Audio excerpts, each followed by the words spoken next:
Now that we have studied both mesh analysis and nodal analysis, we will briefly compare the two.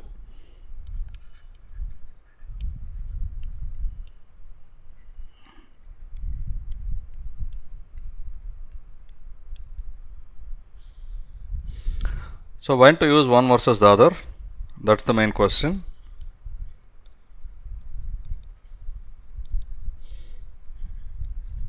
And I didn't consider the general loop analysis. I only took mesh analysis, which is loop analysis for the special case of planar circuits, but these comments apply to loop analysis as well.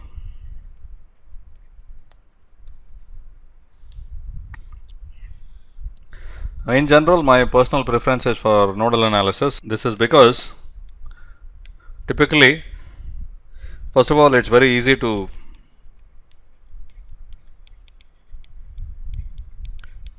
identify nodes.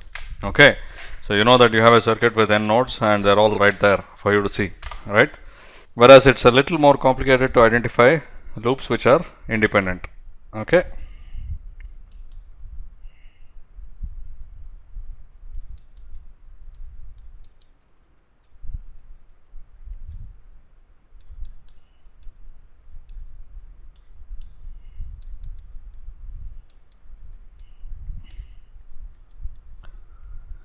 Now another thing to consider is which case gives you fewer equations.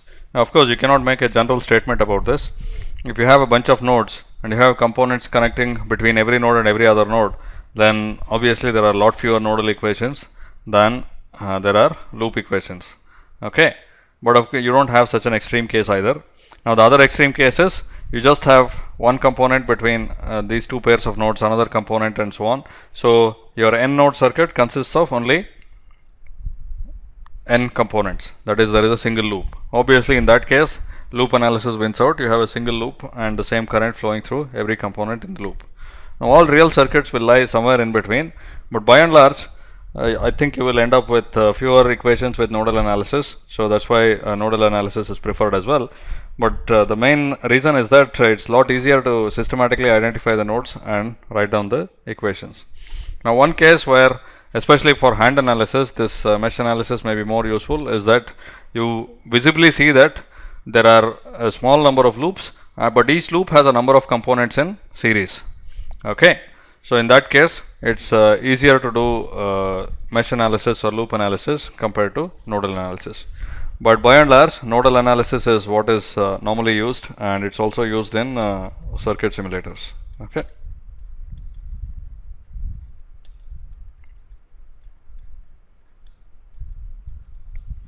So this is what is used most of the time. So that's just for comparison. Of course, for hand analysis of circuits, I suggest that you try both, or at the very least, when a circuit is given to you, you consider both nodal analysis and mesh analysis and see the implications on the number of equations you have to write. At least that way you will have a good idea of what is involved in carrying out either of them. And after you get enough practice, you can just pick one and move on. Okay. Anyway, hand analysis is carried out only for small circuits. Okay.